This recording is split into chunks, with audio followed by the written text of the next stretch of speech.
We are ready for the business of the day, and the motion is simple. Nigeria's independence, did it take place at the right time?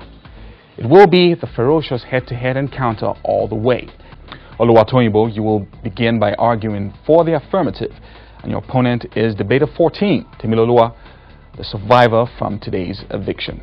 The moderator, the panel of judges, my co-debaters, I must appreciate my opponent for that passionate speech, tinged with patriotism. But we must face reality here. On the 1st of October, 1960, the Union Jack was lowered. The green, white, green flag was hoisted.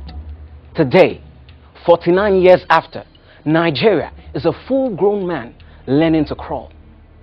We are the 12th largest producer of oil in the world, yet one of the worst offenders when it comes to importation of fuel products. Elections in our country are a mere charade, as what we have is an imposition of leaders. Corruption has become the norm and not the exception. Obviously, we did not learn all the lessons we were expected to learn before attaining independence.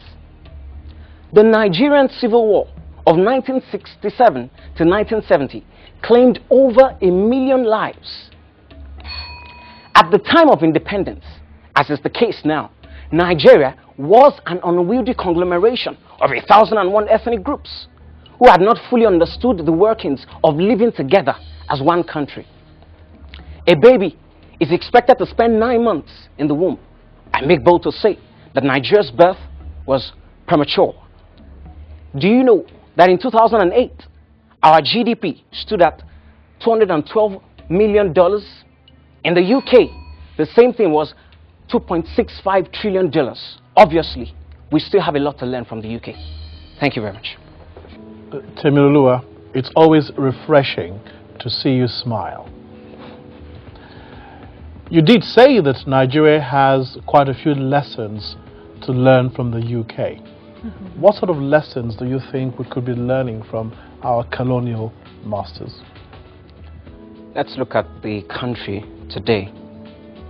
What we do right now in Nigeria is pay lip service to the rule of law. It's not so in the UK, for instance. If you go against the provisions of the law, you will definitely face the wrath of the law. But it's not so in our country.